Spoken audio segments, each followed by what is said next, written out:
They didn't drop bombs, not the kind you can see. But when I woke up this morning, 3 of our government servers were offline. The state bank's wire transfer systems were frozen, and our energy grid flickered just long enough to send a message.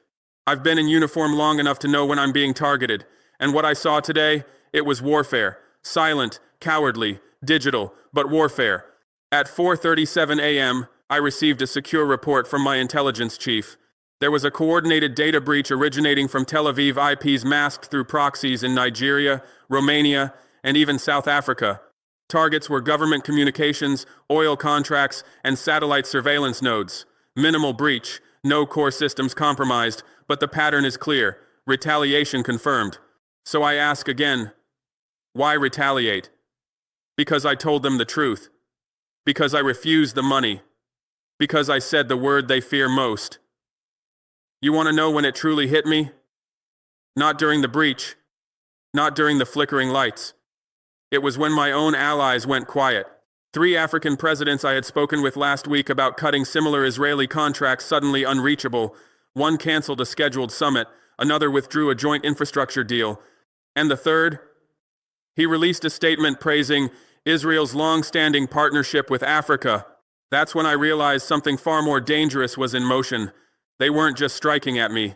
They were isolating me, cutting me off, framing me as reckless, positioning Burkina Faso as unstable. So let me say it loud. We are not unstable. We are unbought, and that is why they fear us. Do you think this is just about contracts? No, my brothers and sisters, this is about control. They embedded spyware in our telecoms. They leased agriculture drones that mapped our gold fields. They trained our officers, only to use those same officers to spy on us. And when we said no more, they activated the system they had built for years. Operation ArcNet, that's what we're calling it internally. A long-term web of influence Israel has spun across Africa. From Senegal to South Africa, from telecom towers to microloans, their strategy was simple. Control the infrastructure, and you control the country. But in Burkina Faso, that operation failed. I received a back-channel message, encrypted, sent through an ally. It was short. Captain Traoré is advised to reconsider his position. The stability of Burkina Faso is not in his hands alone. We can protect friends or we can destabilize fools. I didn't flinch. Because here is my answer to Netanyahu. If your definition of stability is submission, then let it burn. We are not your fools. We are not your clients. We are not your colony. But let me tell you what happened next. Within 6 hours of that message, you started seeing the coordinated media assault. CNN International, Burkina Faso's erratic leadership threatens regional stability. BBC Africa, concerns grow over Captain Traoré's increasingly isolated stance. France 24, experts warn of extremist infiltration in Burkina Faso government. You think that timing was coincidence? 3 major Western outlets, same narrative, same day? This is information warfare at its most sophisticated. They plant the story, amplify the message, then quote each other as sources. By evening, it becomes widely reported that my government is unstable. My communications director brought me the overnight analysis. Sir, they're not just hitting us with cyber attacks, they're reshaping global perception of Burkina Faso, making us radioactive to potential partners, economic warfare through reputation assassination. That's when I understood the full scope of what we were facing. This wasn't just about punishing one African leader who got uppity. This was about sending a message to the entire continent. This is what happens when you say no to us. But here's what they didn't expect. Instead of cowering, instead of calling Netanyahu to apologize, instead of reversing our position for the sake of stability, I did something different. I called a press conference for that afternoon. I stood before the cameras and said exactly this. To those who think they can destabilize my country through digital strikes and media manipulation, you have miscalculated. You have forgotten something fundamental about African people. We do not break, we do not bow, and we certainly do not beg for forgiveness when we refuse to be your slaves. The words hit international news within minutes, but something interesting happened. Instead of the usual diplomatic walkbacks, instead of other African leaders distancing themselves, I started getting calls. Quiet calls, secure channels. Mali's president, Ibrahim, we see what they're doing to you. It could be any of us next. Niger's leader, our telecom contracts with Israeli companies are suddenly being reviewed for security concerns. Chad's president, They tried the same economic pressure tactics on us last month when we questioned their mining agreements. You see what was happening? Their attack on Burkina Faso was exposing the entire system of control they had built across the Sahel. Other leaders were waking up to realize they had been feeding from a table where they were actually on the menu. By the third day, something unprecedented occurred. Ghana announced it was conducting a comprehensive review of all foreign technology partnerships for national security implications. Tanzania declared that all data collected by foreign agricultural drones would now require government oversight. Kenya quietly started renegotiating terms on several infrastructure projects with clauses that seemed designed to limit foreign surveillance capabilities. The digital strike against Burkina Faso was backfiring. Instead of isolating us, it was awakening the continent. But Netanyahu's people weren't done. On day 4, they escalated. This time it wasn't just cyber attacks. Our ambassador to France received an unofficial visit from Mossad operatives. They didn't threaten him directly, they just showed him photographs. His daughter at university in London, his wife at the market in Ouagadougou, his elderly father at morning prayers. We hope Captain Traoré's family remains safe during these uncertain times, they said. Then they left. When my ambassador called to report this, I felt something I hadn't experienced since my early days fighting jihadists in the north. Pure, cold rage. They had crossed a line that should never be crossed. They had brought families into this. That night, I didn't sleep. I walked through my compound, thinking about every leader who had been removed when they became inconvenient. Gaddafi in Libya, Sankara right here in Burkina Faso decades earlier, Lumumba in Congo. The pattern was always the same. First isolation, then destabilization, then elimination. But I also thought about something else, about the millions of Africans who were tired of being told their resources belonged to others, about the young people who deserve to inherit countries that owned their own destiny, about my grandfather's hands still stained with soil he never owned. The next morning, I made a decision that would change everything. I called an emergency session of the Economic Community of West African States, not through normal diplomatic channels. Direct calls to each president, personal invitations for an urgent consultation on regional security threats. 14 heads of state showed up within 48 hours. In a conference room in Ouagadougou, I laid out everything: the cyber attacks, the economic pressure, the media coordination, the threats against families, the full extent of Operation ArcNet. Brothers, I said, what happened to Burkina Faso this week is a preview of what they will do to any of us who step out of line. The question is, do we accept this new form of colonialism, or do we respond as one? The debate lasted 7 hours. Some leaders wanted to find diplomatic solutions. Others worried about economic retaliation. A few suggested we were overreacting to what might be isolated incidents. But then Chad's president spoke up. Last month, when we questioned their mining contracts, 3 of our major infrastructure projects suddenly faced financing delays. When we asked why, we were told our credit rating was under review due to political instability. The same week, we started asking questions about Israeli contracts. Nigeria's representative added, our telecoms minister was approached by their embassy last year.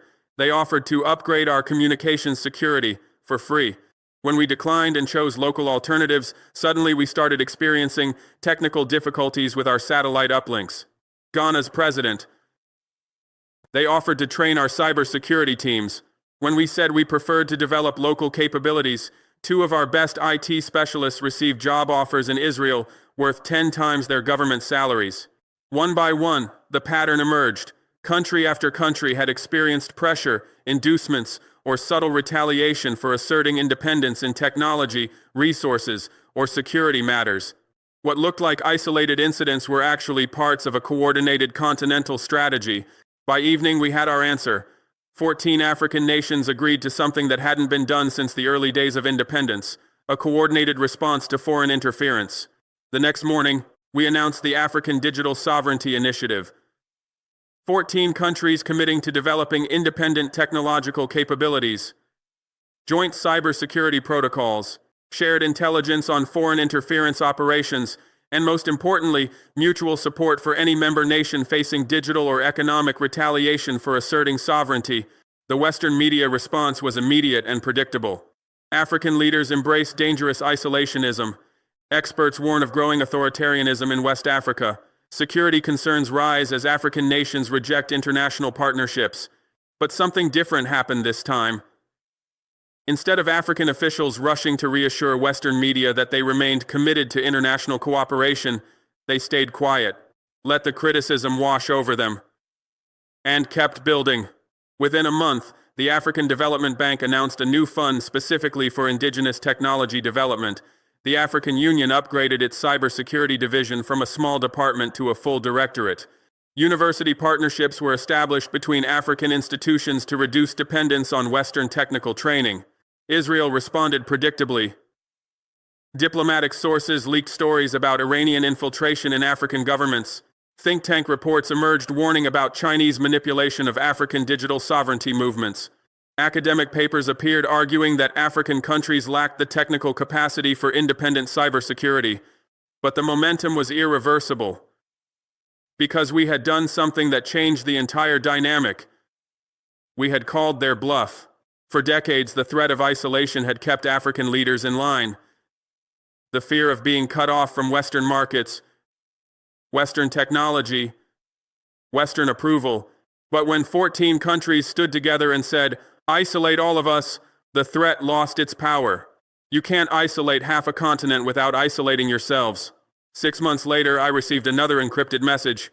This time, not a threat, a request for a meeting. High-level Israeli officials wanted to discuss mutual concerns and reset relationships. They suggested a neutral venue, Switzerland, maybe, or perhaps a quiet African capital where they could meet without media attention. I showed the message to my Security Council. My defense minister asked, "What do you think they want?" I smiled for the first time in months. They want to negotiate. They want to know what it will take for us to stop this continental awakening they helped create. And what will you tell them? I'll tell them what I told Trump, what I told Netanyahu's messenger, what I've been telling the world. We are not your colony. We are not your clients. We are not for sale. But I also decided to add something new, something they needed to understand about the new Africa we were building. If you want to do business with us, you do business with us as equals. You bring technology sharing, not just technology selling. You offer genuine partnerships, not just profit extraction, and you understand that African resources belong to African people. The meeting never happened. Instead, we started receiving different kinds of communications. Trade delegations inquiring about partnership opportunities under mutually beneficial terms. Technology companies offering knowledge transfer programs alongside their contracts. Investment funds proposing joint ventures with African ownership requirements. The language had changed. The approach had changed. Because the balance of power had changed. Africa, if you are listening, don't wait until they come for your soil. Don't wait until your president vanishes under suspicious circumstances. Don't wait until your internet goes dark and they blame technical issues. What happened in Burkina Faso was a test. They wanted to know how much sovereignty we could stomach. Can we endure the price of saying no? Can we survive without their money?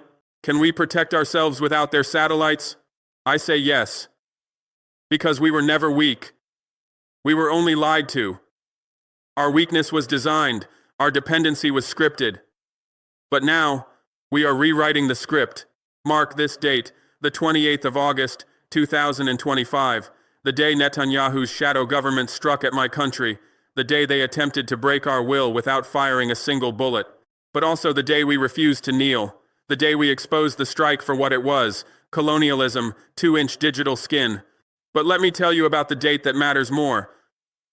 The 15th of December, 2025. The day the African Digital Sovereignty Initiative launched its first continental cybersecurity exercise. 22 African nations participated. We simulated coordinated attacks on infrastructure, communications, and financial systems. We tested our ability to maintain essential services without foreign technical support. The results surprised even us. Not only could we protect ourselves, we could protect each other. When simulated attacks overwhelmed one country's defenses, neighboring nations provided immediate technical support.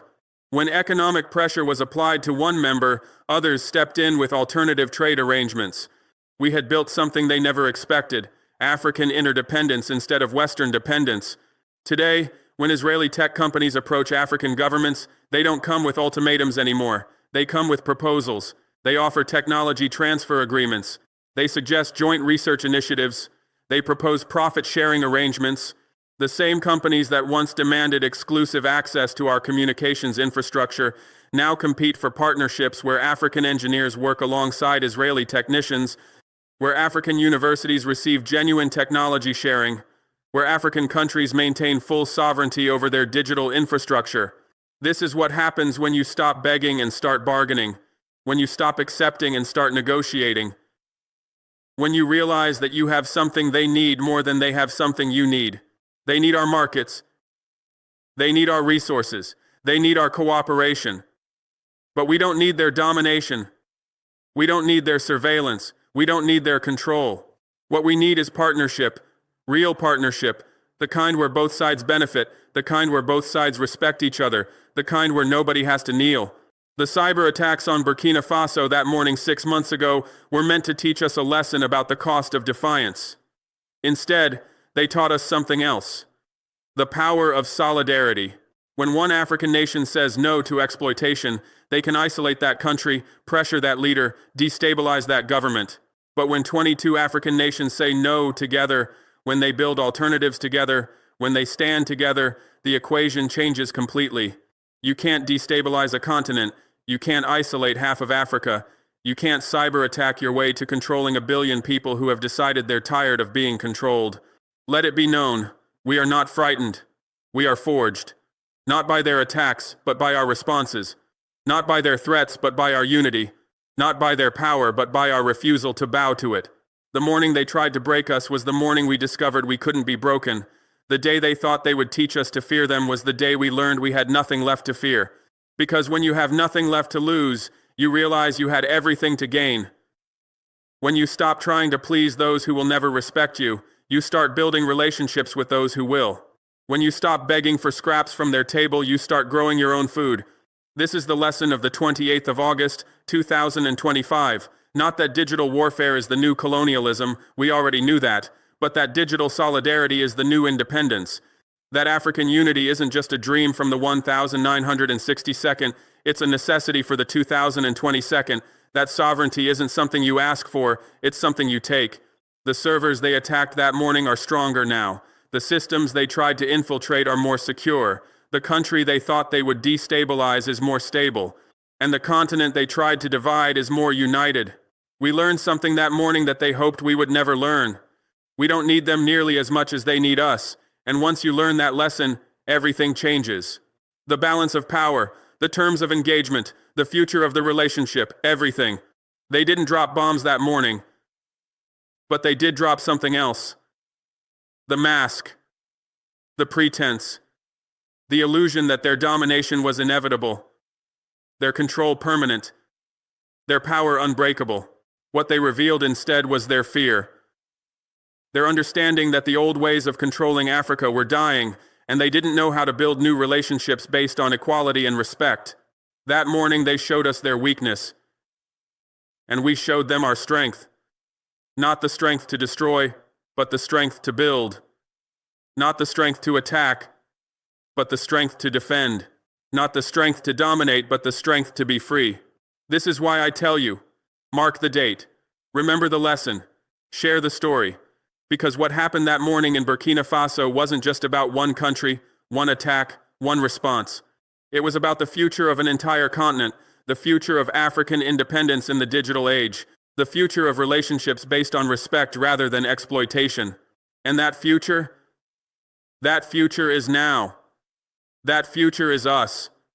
That future is what we're building every day.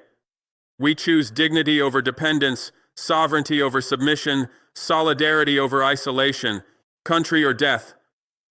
We made our choice. The question is, have you made yours? But let me tell you what happened in the months that followed, what you didn't see in the international headlines, what the think tanks and policy papers never captured, the real transformation that began when we refused to bend. 3 months after our press conference, I received an unexpected visitor, not a diplomat or an envoy, a young woman, maybe 25, carrying a laptop and speaking perfect French with a slight accent I couldn't place. "Captain Traoré," she said, "my name is Sarah. I'm a software engineer from Tel Aviv, and I'm here to apologize." I looked at her carefully. No security detail, no official credentials, just a young woman with tired eyes and a story to tell. I helped build some of the systems they used against you, she continued. The backdoors in the telecommunications equipment, the vulnerabilities in the banking software. I was told it was for counterterrorism, for protecting African nations from cyber threats. I believed them. She opened her laptop and showed me lines of code, technical specifications, documentation that proved everything we had suspected but couldn't prove. When I saw what happened to your country, when I read your speech about digital colonialism, I realized what I had been building, not protection systems, control systems, not security tools, surveillance tools. She stayed for 3 days, showed my technical team exactly how the infiltration worked, helped us identify vulnerabilities we didn't even know existed, taught us countermeasures that neutralized years of embedded surveillance. Why? I asked her on the last day. Why help us? Because my grandfather survived the Holocaust by hiding in forests with people who said never again. Now I watch my government doing to others what was done to us, creating digital ghettos, building electronic walls, using technology to control and isolate entire populations. She paused, looking out at the Ouagadougou skyline. My grandfather would be ashamed of what Israel has become, so I choose to remember what it was supposed to be, a place where people who had been oppressed would never oppress others. After she left, I realized something profound had happened. The attacks on Burkina Faso hadn't just awakened African solidarity, they had awakened consciences worldwide. Engineers who refused to build surveillance systems, programmers who leaked vulnerability reports to targeted nations, tech workers who chose ethics over employment.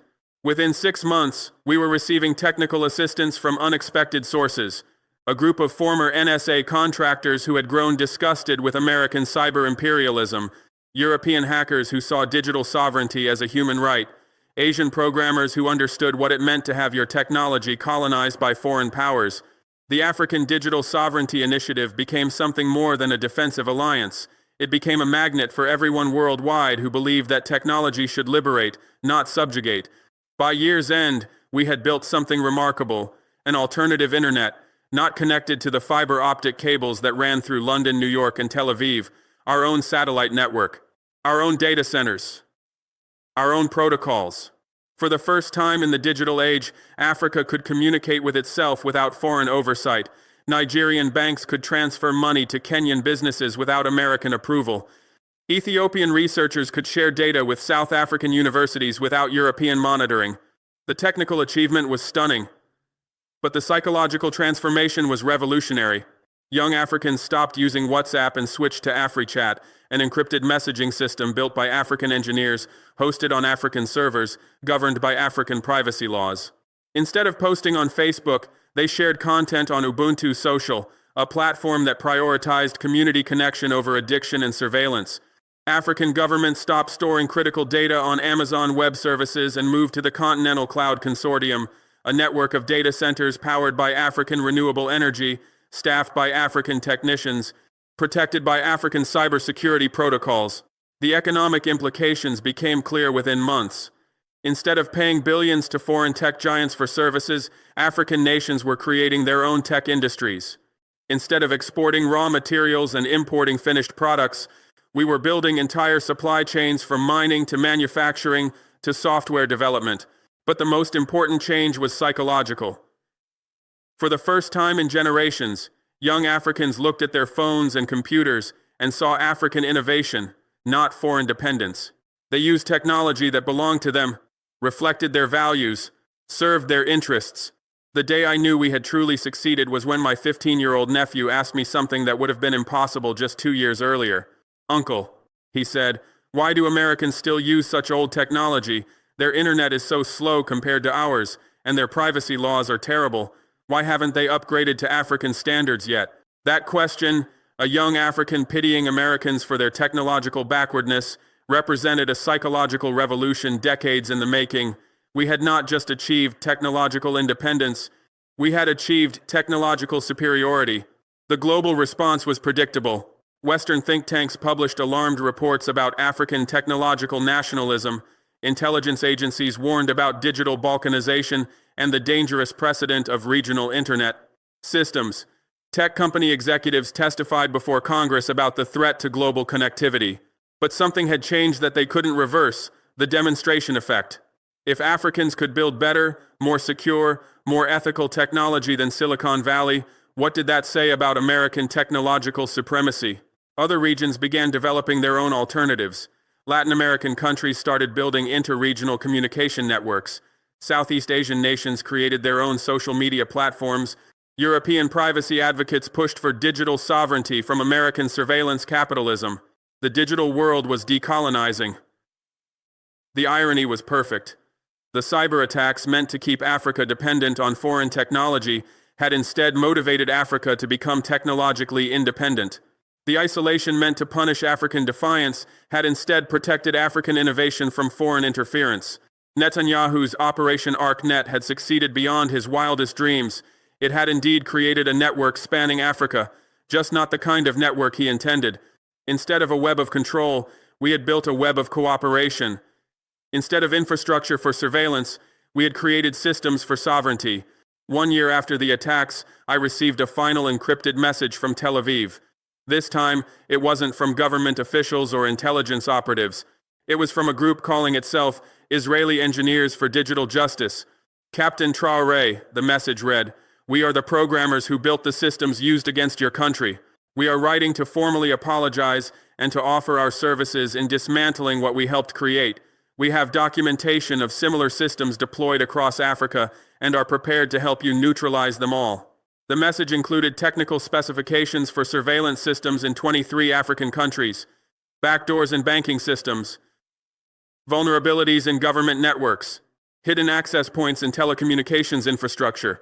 But it also included something more valuable, the source code for countermeasures, software tools that could identify and eliminate foreign surveillance systems, programs that could secure African digital infrastructure against any future attacks, technology that could make the continent truly cyber-sovereign. I shared the intelligence with our continental partners. Within months, African cybersecurity teams had eliminated decades of embedded foreign surveillance from their systems. Government networks were secured, banking systems were hardened, communications infrastructure was liberated. For the first time since the internet's invention, an entire continent was digitally free. The transformation was so complete that when European intelligence agencies tried to conduct their usual electronic surveillance of African governments, they found themselves locked out. When American corporations attempted to access African user data for advertising purposes, they discovered their requests blocked by continental privacy protocols. When Israeli surveillance companies tried to sell their services to African clients, they were told politely but firmly that Africa now built its own security systems. The hunters had become the hunted. The colonizers had been decolonized. The surveillors had lost their ability to surveil. Today, when I speak to young Africans about that morning when our servers went offline, they struggle to understand why it was such a crisis. They live in a world where African technology is not just independent but superior, where African innovation leads global standards, where other continents send delegations to learn from our digital sovereignty model. They ask me questions that reveal how completely the world has changed. Why did we ever let foreigners control our communications? How could we have been so foolish as to store our data in foreign countries? Why didn't we build our own internet from the beginning? I tell them that the world they inherited was not the world we were born into, that the digital freedom they take for granted was paid for by leaders who refused to bow, engineers who chose conscience over contracts, and peoples who decided that sovereignty was worth any price. The cyber attacks of the 28th of August, 2025, were meant to teach Africa the cost of defiance. Instead, they taught us the price of dependence. They were meant to force us back into digital colonialism. Instead, they pushed us toward digital liberation. The morning our servers went down, we discovered that we didn't need their systems nearly as much as they needed our compliance. The day they tried to isolate us digitally, we realized we could connect to each other directly. The moment they attempted to control us through technology, we understood that we could control our own technological destiny. This is the lesson for every nation, every people, every generation that follows. Independence is not given, it is taken. Sovereignty is not granted, it is claimed. Freedom is not donated, it is built. They didn't drop bombs on Burkina Faso that August morning, but they did drop their guard. They revealed their methods, exposed their networks, and showed us exactly how to build systems they could never penetrate. In trying to teach us to fear their power, they taught us to overcome it. In attempting to demonstrate our weakness, they forced us to discover our strength. In seeking to prevent our independence, they made our liberation inevitable. The servers that went offline that morning came back online stronger, more secure, and completely beyond their reach. The energy grid that flickered now runs on African-built smart systems that foreign hackers cannot access. The banking systems that froze now operate on continental networks that no outside power can control. We built more than technological independence. We built technological superiority. We created more than cyber sovereignty. We created cyber supremacy. And all because they tried to teach us that resistance was futile. Instead, they taught us that resistance was the only way to be free. Country or death. We made our choice. And in making it, we discovered that we could have both country and life, sovereignty and prosperity, independence and innovation. The question is no longer whether you will choose. The question is, when you do choose, will you choose the path of dignified independence, or will you remain forever dependent on systems designed to keep you small? The servers are humming, the networks are secure, the continent is connected, and we are free. Forever free.